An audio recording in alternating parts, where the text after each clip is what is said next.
আজকে হরিদ্বার থেকে যাচ্ছি ঋষিকেশ। আর ফার্স্ট আমরা যাব হচ্ছে নীলকণ্ঠ মন্দির।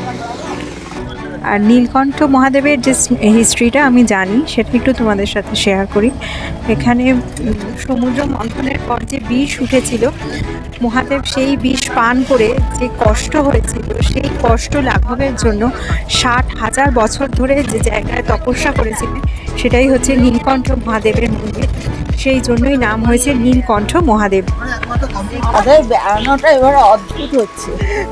যখন পাহাড় গেলাম গরমে ঝলসে দিচ্ছে, এখন নীলকণ্ঠ বাবার কাছে যাচ্ছি, বাবা ঠান্ডায় কাঁপিয়ে দিচ্ছে। আজকে আমাদের হরিদ্বারের চতুর্থ দিন, আর আজকে আমাদের প্ল্যান ঋষিকেশ ও নীলকণ্ঠ মহাদেবের মন্দিরে যাওয়া। শুধুমাত্র নীলকণ্ঠ মহাদেব মন্দির দর্শন বা পুজো দেওয়াই নয়, প্রাকৃতিক সৌন্দর্য উপভোগের নেশাতেই হরিদ্বার থেকে আরও 49 কিলোমিটার উঁচুতে ওঠার উদ্দেশ্য নিয়ে আজকে বেরিয়ে পড়া। হ্যালো এভরিওয়ান, আমি Riya. Let's go with Riya চ্যানেলে জানাই সকলকে স্বাগত। আজকে 20 তারিখ, বাইরে এসে দিন তারিখ সব ভুলে যাচ্ছি।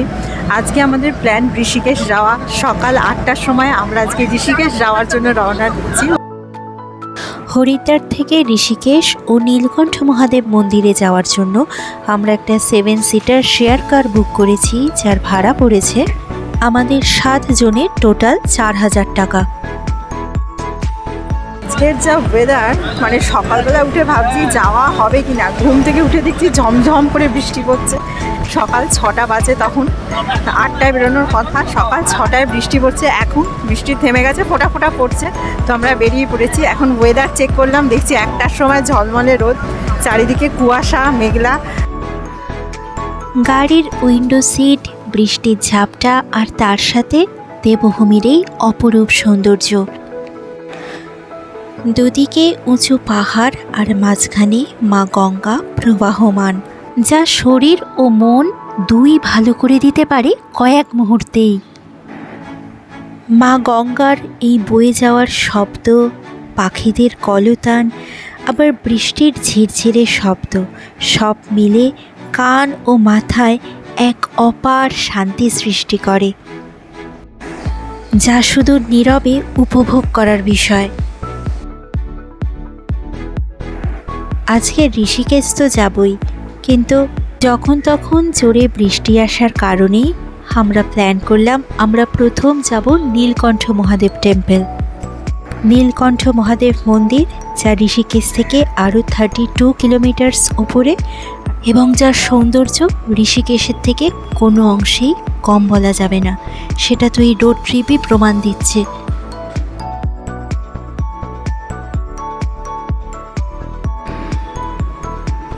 ছোটবেলায় প্রায় দিন আমি, বোন, মা, বাবা আমরা 4 জন গঙ্গার ধারে বসে সন্ধেবেলায় সময় কাটাতাম। আর গঙ্গা দেখতে আমার খুব ভালো লাগতো। আর বসে বসে কি ভাবতাম জানেন, যে সত্যিই তো ভারতের দীর্ঘতম নদী। জিওগ্রাফিতে পড়তাম 2525 কিলোমিটার লম্বা। তা না হলে কি গঙ্গোত্রী হিমবাহ থেকে দক্ষিণেশ্বরে বাড়ির সামনে চলে আসতো? ভাগ্যিস এত লম্বা, তাই তো এত সামনে থেকে গঙ্গা দেখতে পাচ্ছি। এখানে গঙ্গার জলের কালার এত সুন্দর, দেখে নেমে পড়েছি গাড়ি থেকে। গাড়ি একদিকে দাঁড়িয়ে আছে, ড্রাইভার কাকুকে বললাম একটু সাইড করে ছবি তোলার জন্য। অসাধারণ ভিউ এখানে, কিন্তু বেশিক্ষণ দাঁড়াতে পারলাম না, কারণ আবার জোরে বৃষ্টি এসে গেছে। এখানের ভিউটা একবার দেখুন।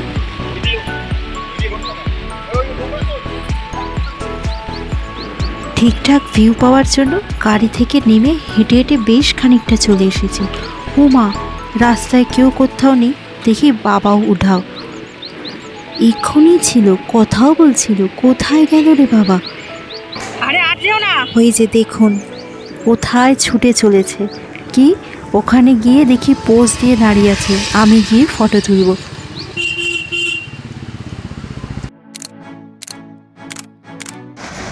ফটো তোলার নেশা আমাদের থেকে পায়নি। নেচার কিভাবে মানুষের মাইন্ড চেঞ্জ করতে পারে দেখুন। হরিদ্বারে এসে যত উঁচুতে উঠছি গঙ্গা আরও তত সুন্দর। একবারের জন্য মনে হচ্ছে না এই গঙ্গাই আমি দক্ষিণেশ্বরে বসে বসে দেখতাম। আবার নতুন করে গঙ্গাকে চেনা, নতুন করে যেন গঙ্গাকে দেখা। মাঝে মধ্যেই মেঘ কেটে আকাশ পরিষ্কার হয়ে যাচ্ছে। এখানে অল্প কিছু বসতিও রয়েছে, উঁচু থেকে নিচের বাড়িগুলো হালকা হালকা দেখা যাচ্ছে।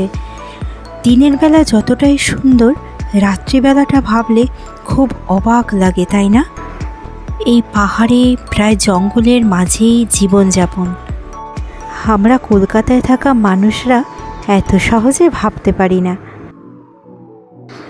বিলকেশ্বর মহাদেব মন্দিরে যাওয়ার সময় বোনের সাথে এই কথাই বলছিলাম, বৃষ্টির পর তো প্রকৃতি আরও সুন্দর হয়ে যায়, তাহলে বর্ষার সময় এই জায়গাটা আরও কতই না সুন্দর লাগবে, তাই না?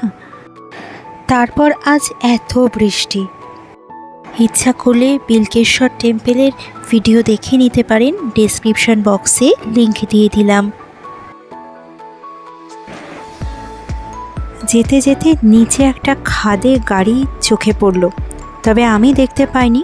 যারা গাড়ির ডান দিকে বসেছে তারা বলল এটা একটা অ্যাক্সিডেন্ট প্রোন এরিয়া, ওই জন্য রাস্তার একদিকে পাহাড় আর আরেকদিকে পুরো রেলিং করা আছে।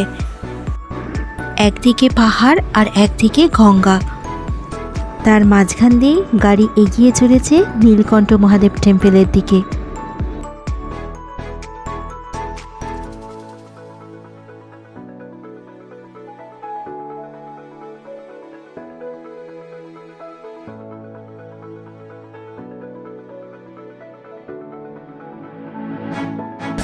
এত সুন্দর প্রাকৃতিক দৃশ্য, মানে কি বলবো, অবাক হয়ে শুধু দেখছি।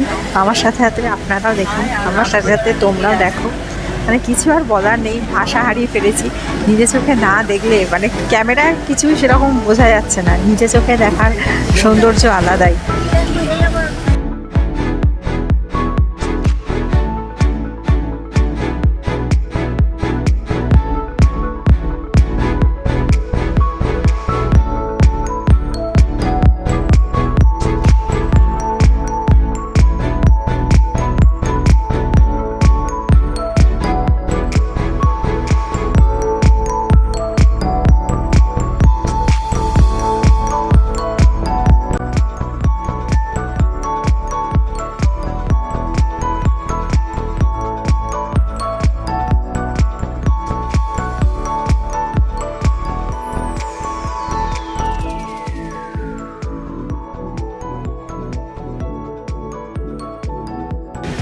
মেঘলা একটু কেটে আকাশ পরিষ্কার হয়েছে, কিন্তু এখনো যা বৃষ্টি, মানে এই জন্য হাসি পাচ্ছে যে আমি বেরোলে বেসিক্যালি বৃষ্টি হয় না, যেটা বোন বৃষ্টি একদম পছন্দ করে না, আর আমার বৃষ্টি ভীষণ ভালো লাগে। কিন্তু আজকে আর একদম ভালো লাগছে না, মানে বাড়িতে যখন থাকি তখন বৃষ্টি ভালো লাগে, বেরোলে কি আর ভালো লাগে? এখন মনে হচ্ছে বৃষ্টিতে থেমে, মানে কখন থামবে, থেমে গেলেই বাঁচি। এখন বৃষ্টি থামলে বাঁচি কেন? কারণ এখন গাড়ি থেকে নামার সময় হয়ে গেছে, আর বৃষ্টি না থামলে আমরা গাড়ি থেকে নামতেই পারবো না। মন্দিরের সামনে গিয়েও আমাদের গাড়িতেই ওয়েট করতে হবে।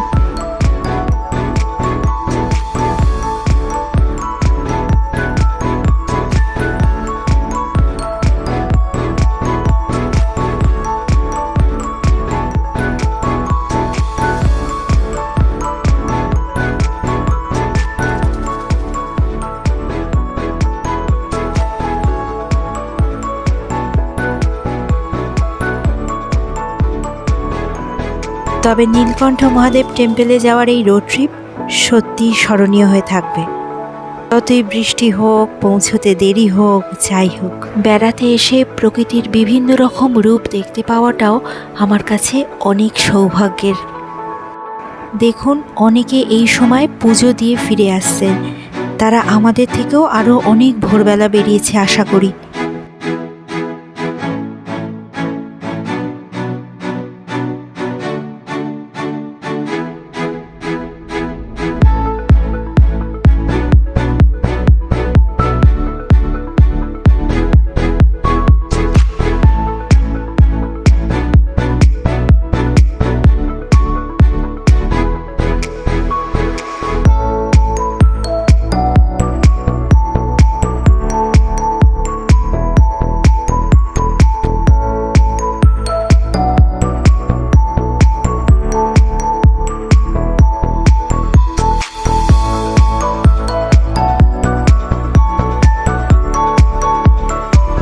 এখানে পাহাড়ের ধাপ কেটে চাষ করা হয়েছে। আর এই জায়গাটা তো অনেকে আসে, এখানে মৌনি বাবার আশ্রম আছে। আমরা নীলকণ্ঠ মহাদেব টেম্পেলের কাছাকাছি চলে এসেছি। পাহাড়ের গা বেয়ে রাস্তার এই এঁকে বেঁকে চলা দেখতে খুব ভালো লাগে। আর এই প্রকৃতির শোভা দেখতে দেখতে কখন যে এতটা পথ চলে এলাম বুঝতেই পারলাম না। ক্যামেরায় হয়তো সব কিছু একই রকম চোখে মনে হতে পারে, কিন্তু আমরা যারা নিজে চোখে দেখছি আমাদের কাছে প্রত্যেকটা জায়গার সৌন্দর্য আলাদা আলাদা। শুধুমাত্র সেই কারণেই নীলকণ্ঠ মহাদেব টেম্পেলে যাওয়ার এই রোড ট্রিপ আপনাদের সামনে তুলে ধরলাম।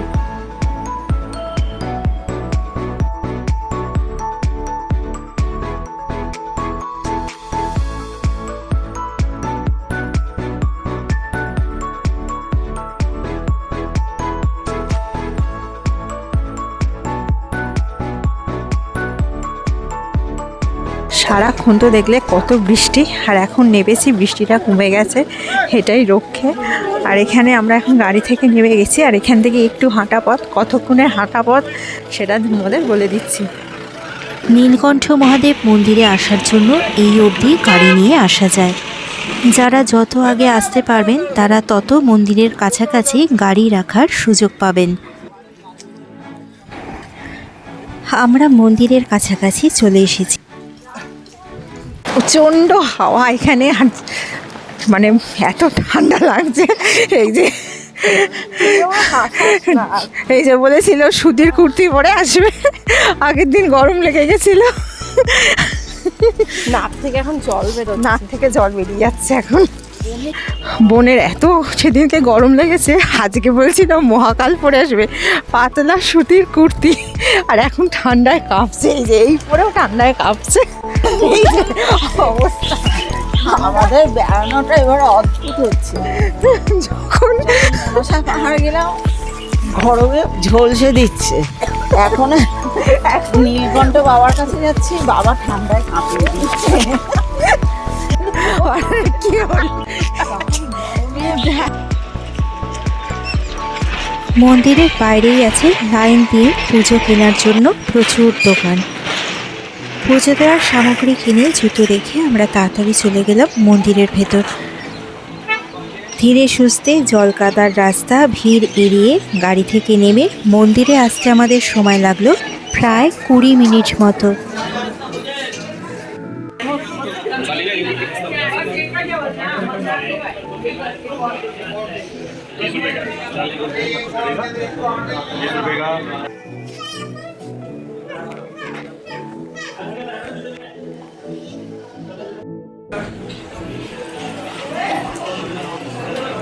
এই হলো মন্দিরের এন্ট্রেন্স। তারপর বেশ খানিকটা গিয়ে মন্দির। সিঁড়ি দিয়ে ওপরে উঠতে হবে, সিঁড়িগুলো খুবই খাড়াই। এখানে সিঁড়িগুলো শুধু খাড়াই না, খুবই কাঁকুড়ে। এই সিঁড়ি দিয়ে তাড়াতাড়ি চলাফেরা করা যায় না, তাই আমরা আস্তে আস্তে এগিয়ে গেলাম মন্দিরের দিকে।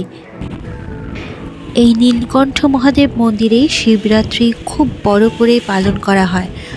আজকে 20 তারিখ আর 26 তারিখই শিবরাত্রি পড়েছে, আর এখন থেকেই মন্দিরে ভিড় অনেক বেশি বেড়ে গেছে। শিবরাত্রির প্রায় 1 সপ্তাহ আগে থেকেই দলে দলে মানুষ আসছে বাবার মাথায় জল ঢালার জন্য। এই হলো নীলকণ্ঠ মহাদেব মন্দির। কথিত আছে সমুদ্র মন্থনের সময় যে বিষ উঠে এসেছিল, মহাদেব সেই বিষ পান করে তার গলাকে নীল বর্ণে পরিণত করেছিলেন, এবং সেই বিষের জ্বালা কমানোর জন্যই স্বয়ং মহাদেব এখানে পুষ্পপাণি গাছের নিচে 60,000 বছর ধরে ধ্যান করেছিলেন। এই জন্যই মন্দিরের গায়ে সমুদ্র মন্থনের বিভিন্ন রূপ ফুটিয়ে তোলা হয়েছে। মন্দিরের ভেতর ফটো তোলা পুরোপুরিভাবে নিষিদ্ধ, তাই মন্দিরের ভেতরের ছবি আর আপনাদের দেখাতে পারলাম না।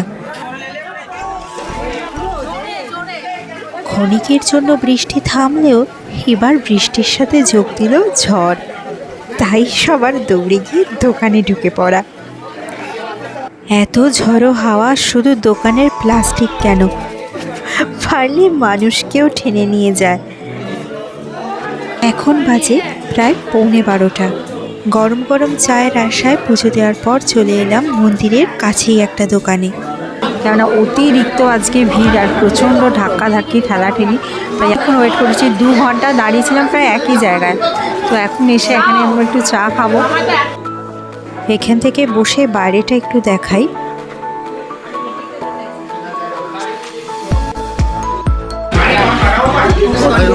তো আমাদের এসে গেছে ব্রেকফাস্টের আজকে চা বিস্কিট, আর নিয়ে নিয়েছি একটা প্যাটিস। তো এখানে এবার একটু খেয়ে নিই, অনেকটাই বেলা হয়েছে, খিদেও পেয়েছে। তো এরপর কি হবে কি করবে এখন কিচ্ছু জানি না, সব আকাশের ওপর নির্ভর করছে।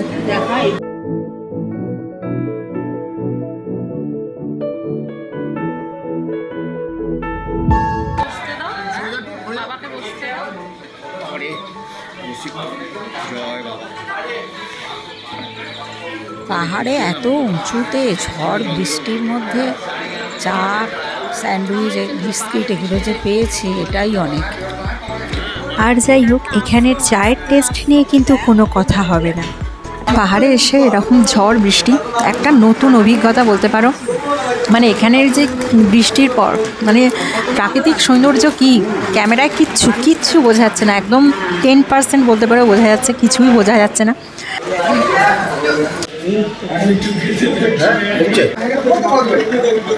কি বলো দেখো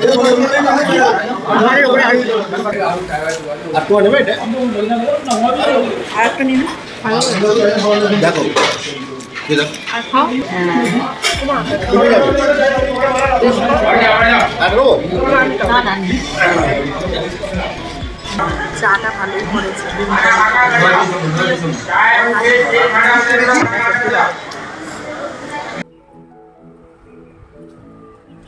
এখন আমরা নীলকণ্ঠ মহাদেবের মন্দির থেকে ফিরে যাচ্ছি। আর এখন বৃষ্টিটা একটু থেমেছে, এখন ওয়েদারের ওপর ডিপেন্ড করছে ইচ অ্যান্ড এভরিথিং। আর এখানে মন্দিরে যাওয়ার জন্য বেশ অনেকটা কিন্তু জুতো খুলে যেতে হচ্ছে এই নীলকণ্ঠ মহাদেবের মন্দিরে যাওয়ার জন্য। তো সেটা একটু কষ্টসাধ্য। আর ওখানে অনেকগুলো সিঁড়ি আছে। যারা একটু বয়স্ক, যারা একটু পায়ের সমস্যা আছে, তারা কিন্তু এই জায়গায় এলে একটু অসুবিধা হতে পারে, সেটাও আপনাদের জানিয়ে রাখলাম। নীলকণ্ঠ মহাদেব টেম্পল ঘোরার পর আমরা রওনা দিলাম ঋষিকেশের উদ্দেশ্যে। আজকের মতো ভিডিওটা এখানেই শেষ করছি। ঋষিকেশের ভিডিও নিয়ে ফিরে আসব। দেখা হবে পরের ভিডিওয়ে। সবাই খুব ভালো থাকবেন, ভালো রাখবেন, আনন্দে থাকবেন।